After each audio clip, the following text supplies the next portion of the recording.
All right, good evening. My name is Joe Murphy. I'm a lawyer with Allegheny Immigration Group, and this is our weekly live stream. Tonight's topic is asylum claims. I'm going to put you through a basic understanding of how an asylum case works and how it goes. Obviously, I can't put you through law school, but I think at the end of the show, you'll probably have a much better working understanding of the asylum claim, what's at stake, what some of the risks are, where you have your claim, and things of that nature. Before I begin, we have some Allegheny Immigration Group news. Number one is the t-shirts, and that's been an ongoing problem. I used to use overnight service from 4 Imprint, which is great, and the shirts were like that, but these have been in back order for weeks, and people are getting irritated with me. For those of you who've been waiting for the t-shirts, I thank you for your patience.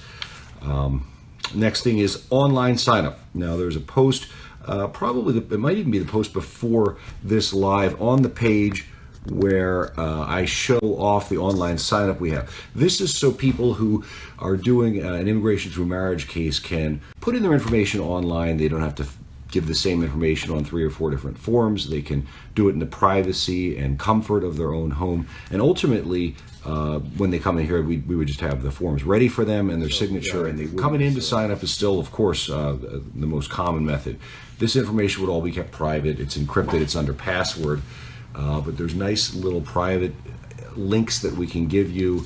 And again, if you want to see what that looks like, just go back on the Allegheny Immigration Group Facebook page. A couple links, a couple posts down, there's a short video about what it looks like in our intake system for those immigration through marriage cases.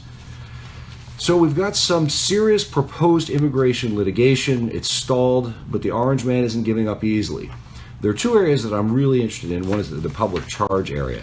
And that's where public charge is a concern that someone coming in the United States might not be able to survive in our society without needing lots of public benefits. And the 2 big areas I'm watching are holding it against people that they've used public benefits in the past.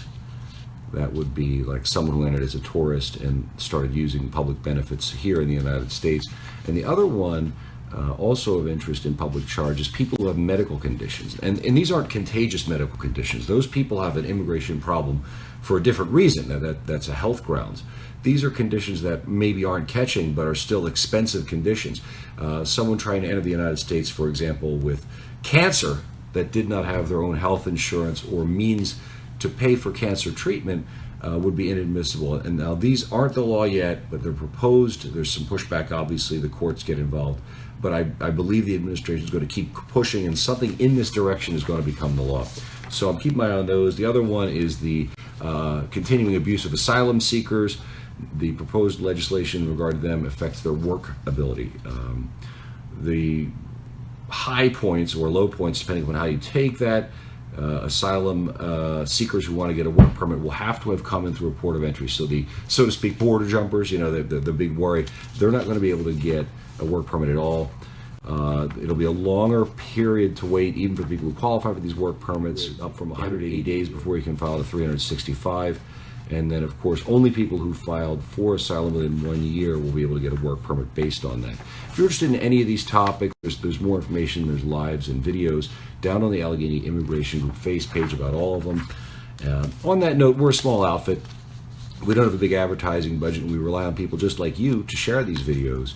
If you find this valuable, I would ask that you share it, even right now, to other groups that you may be a member of that may have members themselves who find value in this information. Please share these videos. Ideally now, while it's still live, and again, share it to groups that would see it as valuable. Don't share it to a Lego collecting group. That's silly. So what is asylum? Asylum is an ancient political concept. I think the Greeks invented it. Sometimes it's called political asylum, and the idea is that someone persecuted in their own country can apply for protection in another, and in many cases that can be permanently moving to the country. The United States recognizes the right of asylum. That's under our home country law and international laws that we've signed on to through the UN, American common law, and the Anglo-Roman common law of asylum.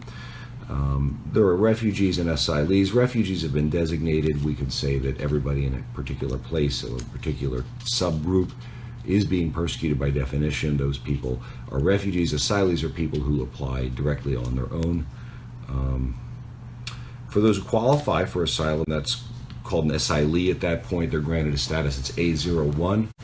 After getting that, about a year after getting that, the asylee can apply for a green card and then ultimately citizenship. So it's a very nice path to citizenship. If you qualify, of course, the devil's in the details, because you have to be persecuted in the first place to get it. So that might not be the funnest way to do it. All right, who qualifies for asylum? This is someone who's subject to persecution in their home country on account of membership in a protected group or class. And that means there's 4 types of groups or classes that are entitled to protection: race, religion, political opinion, or social group. So the application is normally filed within 1 year. Applications that are filed after a year are generally disqualified. However, there's an exception to the 1 year rule where conditions in the home country have changed to the point where the applicant for asylum has a credible fear that if he was sent back there or forced to go back there, that he or she might, or credibly has a credible fear it reasonably would be subjected to persecution.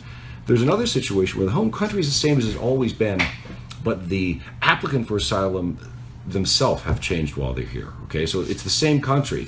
And an example I commonly give is, well, imagine some country in Central Europe that is known to persecute homosexuals. Now, this is a particular example, but someone from that country comes here for college and then decides that they're going to, or finds, I guess, themselves and is now, openly gay.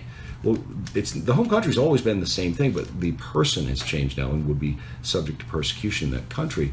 So again, it has to be within 1 year, unless either the home country has changed and become more likely to persecute the person, or the person has changed and is more likely to be persecuted in the home country. So what is persecution? Well, it's being treated badly. Governments all over the world persecute people, and that's legitimate persecution. They make people pay taxes, they put criminals in jail, they can draft people into the military who don't even want to be in there. That's not the sort of persecution that would satisfy the standards for an asylum. The persecution has to be on account of, so they have to be picking on someone in one of those groups, the race, religion, political opinion, or social group. So, for example, putting a criminal in jail is legitimate persecution. But if a government were to decide that everybody of a certain religion is by definition a criminal and put them all in jail, that is protected persecution under the asylum law. Making a claim can be simple and it can be difficult. There's an application you have to fill out and that has to be filed. You get a little form back pretty quickly that says you filed, and at that point you're an applicant for asylum. You've got a status. You can't be deported or forced to leave while that application is pending. On that note, filing an asylum claim is more than just filling out a piece of paper. There are, and I've warned about them in other videos that are on the Allegheny page, there are asylum chop shops, puppy mills, whatever you want to call them, and these are asylum hustlers. And they will prey on vulnerable communities, kids that came for the summer work and learn program, people that just don't want to go back, people that want to stay here, people that want to try it. Sometimes they'll charge them a fee, not very much, $1,000 or $2,000, but all these people do is fill out a form.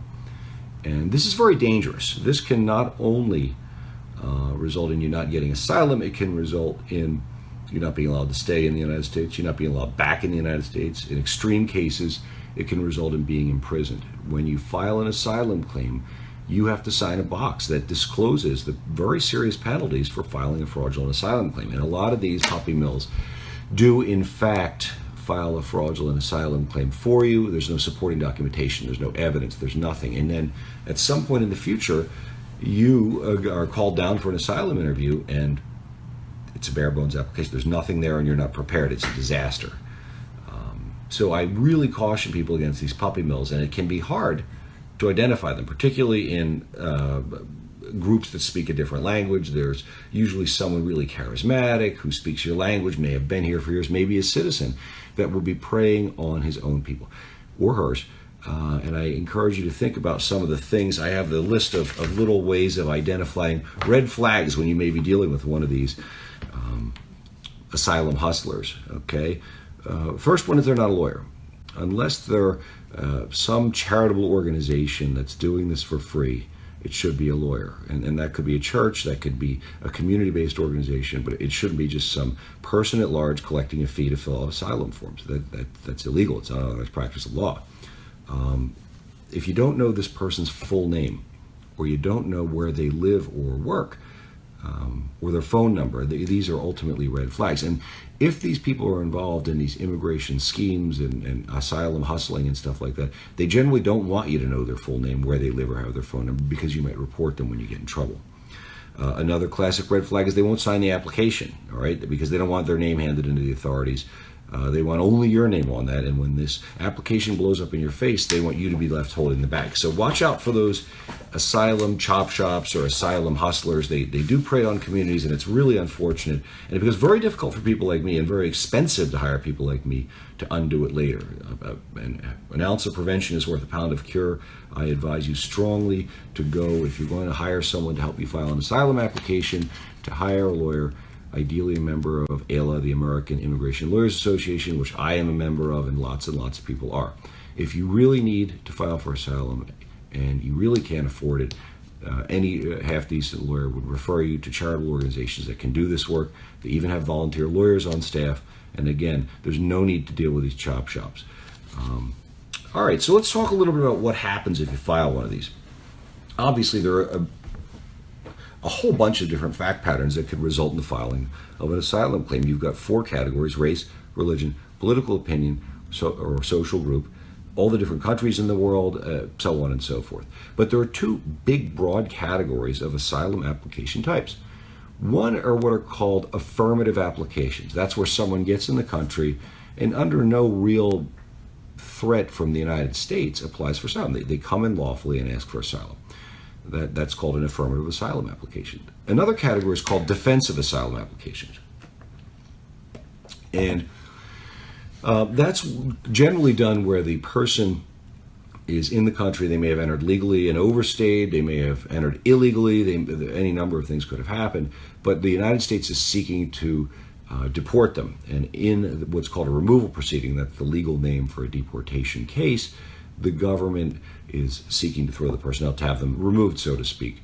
The person to be removed, the defendant, if you would, in the case, that's not really what it is called in immigration law, but the respondent to the removal case says in the middle of the case, okay, well, maybe even I am removable. Maybe I'm not supposed to be here anymore, but you can't deport me because I'm entitled to asylum.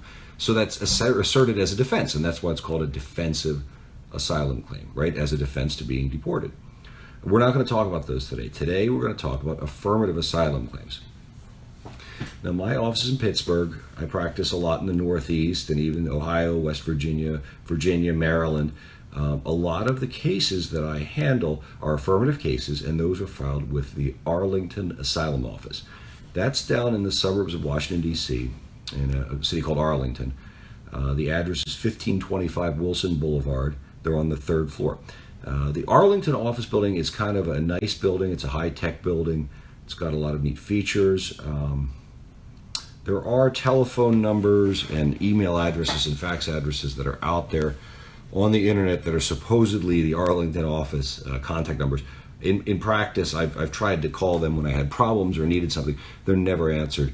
It's very, very difficult to deal with, to get through to them. If you're going down there for Pittsburgh, it's about a 4-hour drive. If you have a hearing, even if it's an afternoon hearing, I strongly advise going the night before and staying overnight. You don't want to be tired or burn out when you do your hearing. See, there's some restaurants around there. We have the addresses if you need a special diet, and that could be halal, that could be kosher, that could be anything of that sort. There's even a gluten-free restaurant around the corner that we have the address of. Okay, so the stairs in front of the building, I'm not sure if it's handicap compliant, but when you get there, you'll be given an elevator assignment that'll take you up to the asylum hearing place. There'll be a lot of people up there. A lot of languages are spoken. You'll have people from all over the world. Their lawyers, their interpreters, their kids will be there. It's quite confusing, and you might be there for quite a few hours. So I strongly encourage taking some snacks with you. If you've got kids, take an iPad or cartoon books or something to keep them busy. try and go to the bathroom before you go up there. The bathroom up there it's always a mess. I wouldn't tell you what I'm really thinking about it, but it's shocking the condition that bathroom is in at times. So prepare for a day in the rough, so to speak. There'll be a time printed on your notice, and the people come out. They call like 7:30 cases, and everybody lines up against a wall on the side of the room there where everybody's waiting. And you go to several service windows. You'll be given a pecking order. You'll also receive an oath form at that time, but you don't sign the oath form there. The asylum officer is going to interview you, is going to want to see you sign that. Let me see if there's anything else interesting. So eventually you get called. The cases are called by the last 4 digits of the alien's alien registration number, or 3. It's usually 3, but if 2 people have the same last 3 digits, they'll use 4. And that's so people's names aren't called out. There are people out there who have the last name Hussein or something like that, or even might be embarrassed. Somebody in another clan heard their name yelled out. So nobody's called by name. Your name won't be yelled out. Just the last 4 of your alien registration number. You want to keep that on your mind. A lot of people don't have that memorized, but that's how they'll call your case.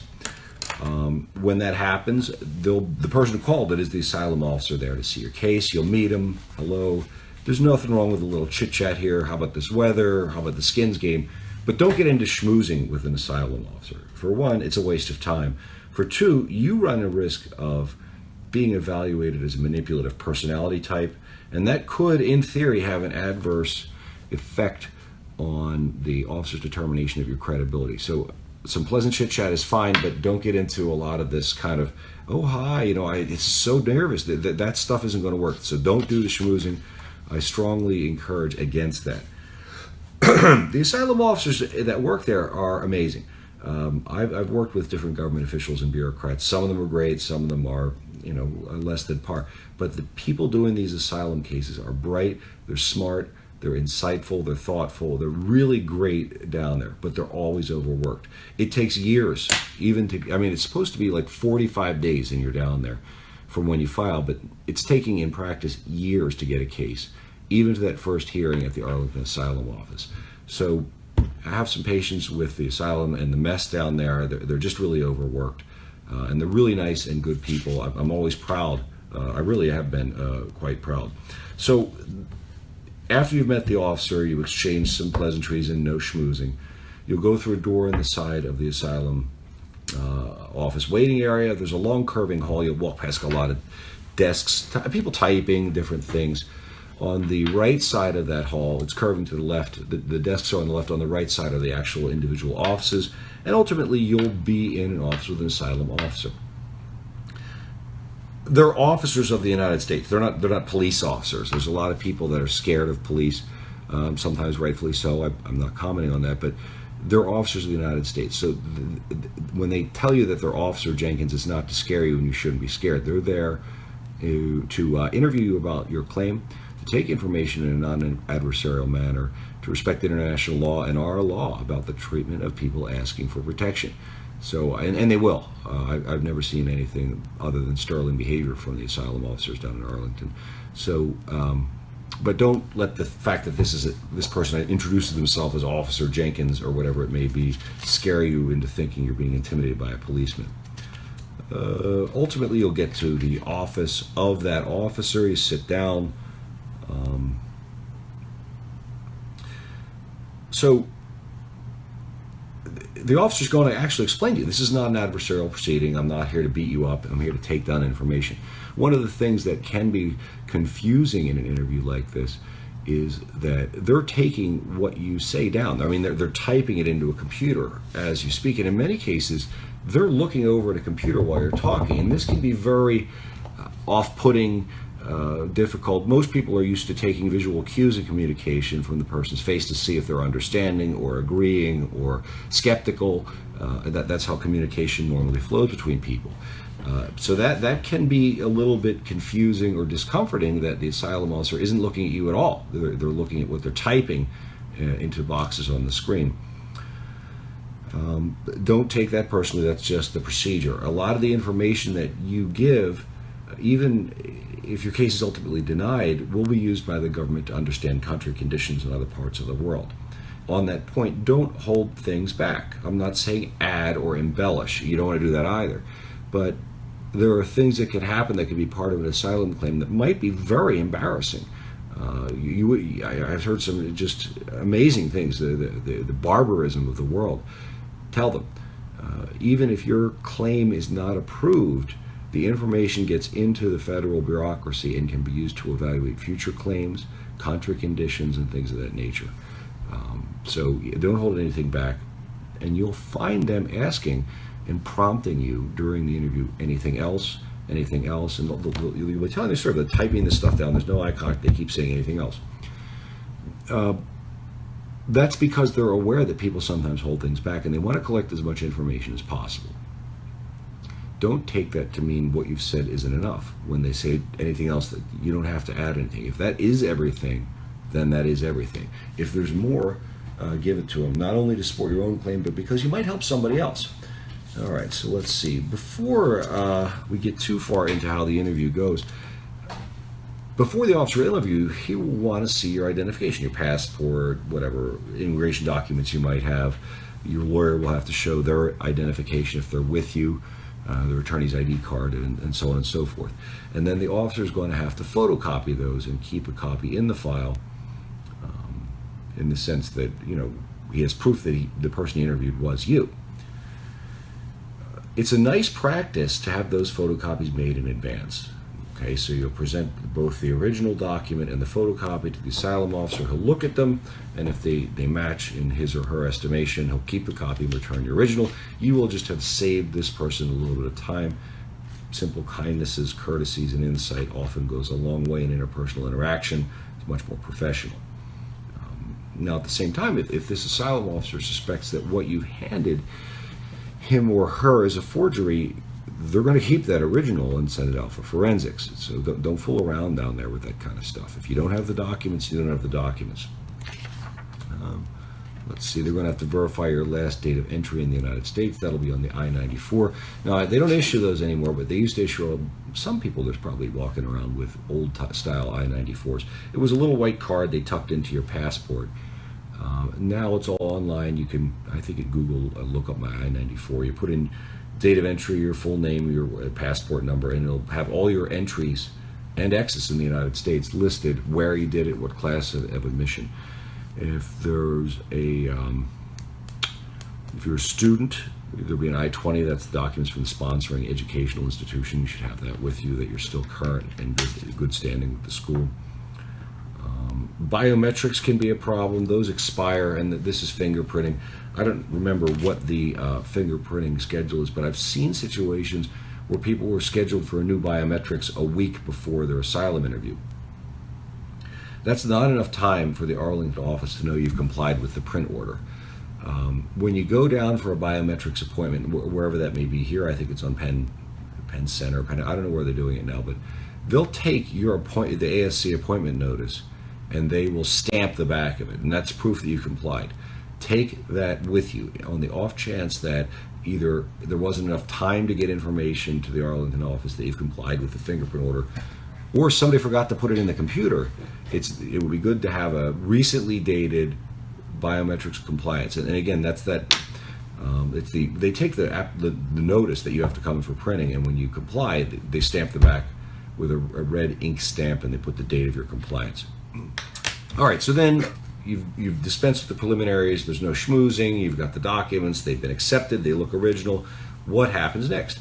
Well, the officer's going to go over your application for asylum, line by line, to make sure it's accurate. Okay, and that's fine. Don't let that make you feel nervous. You may get a question like, you listed this address, and we have another address that you might have lived at. That could feel adversarial. That could feel like somebody's challenging you, but it's not. It's not intended that way. What they're looking for is, you could have simply forgot it. You could have stayed overnight somewhere. Or you could even say, oh yeah, I remember that. I forgot to put it down. That's fine. But they're really interested in seeing if people are stealing people's identities, using fake identities, and they're looking for that sort of stuff. So if the addresses don't match up, don't have a cow. It's not that big of a deal, but hopefully you've listed everything out on that, and they're going to go over it line by line. They want to make sure that all these things are accurate. They want to clear up any discrepancies. They want to make sure it is in fact your statement and that it wasn't prepared, as I said earlier, by some immigration hustler who preyed on you. They're going to ask you to then sign that oath. Think of some other things.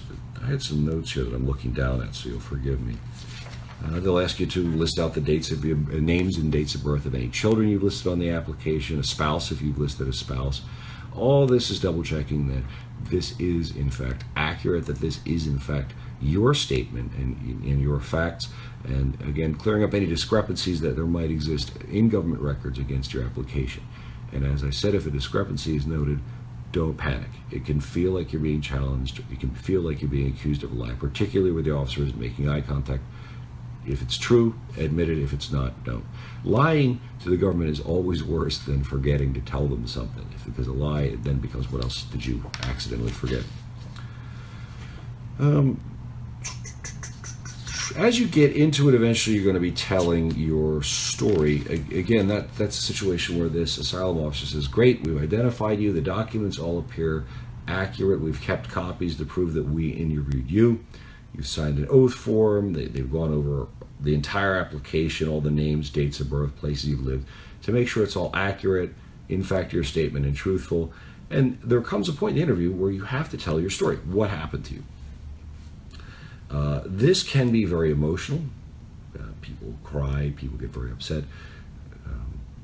Don't make things up, but don't hold things back. And those are for the reasons I told you before. The government uses this process not only to evaluate and adjudicate asylum claims, but to collect information that may be used to help someone else in the same situation. So don't hold things back, even embarrassing things. I assure you, from some of the hearings I've been through, they're quite aware of how barbaric the world is down there. I am, and I'm not. I take a couple claims a year, but those guys, they hear it every day. Again, if they're asking for anything else, the anything else question, you don't want to take that to mean you haven't supplied enough. That's just them making sure you feel comfortable to tell everything. I've found where people have something they're not comfortable telling, it's usually the last thing they tell, not the first. So a couple anything else is gently prodding you to, so to speak, spit it out might be the best deal. At the conclusion of the interview, it can be unsettling because that person doesn't grant or deny asylum. They simply collect your information. They may make notes about an evaluation of your truthfulness, but someone else makes the final decision. So they'll really just say thank you to you, and you'll be notified by mail shortly thereafter. Although I have seen oddly cases that took quite a while for an adjudication to come through. You're legal until you're either denied or, well, if you're granted, you wouldn't be illegal. But if you are granted, you'll get a notice that your asylum application has been granted. Again, you're classified at that point in A01 asylee. You'll be able to get a green card eventually and then citizenship. If it's denied, you will usually be put into what are called removal proceedings, and that is a deportation. Okay, because having waited a year or two for the hearing to happen, whatever status you entered the United States on has expired by then. So now you're out of status and there's nothing legally holding you here. You were legally in the United States while you were waiting for your application to be adjudicated. Now it's been adjudicated against your favor. So you're out of status and in the country. And they're going to give you notice to appear in immigration court to be deported. Interestingly enough, when you get to immigration court, you get another chance because that's a deportation proceeding, and because you can assert asylum as a defense of deportation, you get to relitigate the entire original case and anything new that's come up in your life in between. So don't, sometimes it's even better to have it in immigration court. Bureaucrats in Arlington, Virginia, and again, I have a lot of respect for them. They may be constrained by policy in a way that judges aren't, and you can develop a case much better in immigration court, in my opinion. Of course, no one starts there because that's a deportation proceeding. But that's the nuts and bolts of it. I didn't get any questions tonight, which kind of, I guess it doesn't interrupt my flow of talking, but sometimes it's nice to have some feedback with the audience. Please do like and share these videos. My name is Joe Murphy. I'm a lawyer with Allegheny Immigration Group. My practice is primarily family and humanitarian immigration. I work all over the, I don't know if you want to call it the Allegheny Valley region, Pittsburgh, Western Pennsylvania, Ohio, West Virginia, Virginia, Maryland. I'm available. My office number is 412-521-2000. My cell, text, and WhatsApp are all the same number, 412-973-3442. And people write me, text me, call me all the time. You can too. I am here for you. That's why I do this show. It's a resource where you can ask questions and get free, absolutely free legal advice. But that's, I think that's it for tonight's live. That's, again, the nuts and bolts of an asylum claim. If you have anybody has questions, of course, some of these asylum cases are sensitive. There can be embarrassing components. There can be difficulties in the case. If anybody wanted to talk privately about that, feel free to send me a DM on Facebook, a text message. You can call my office. I'm happy to talk to you. But that's all for tonight. I'm Joe Murphy. Thank you.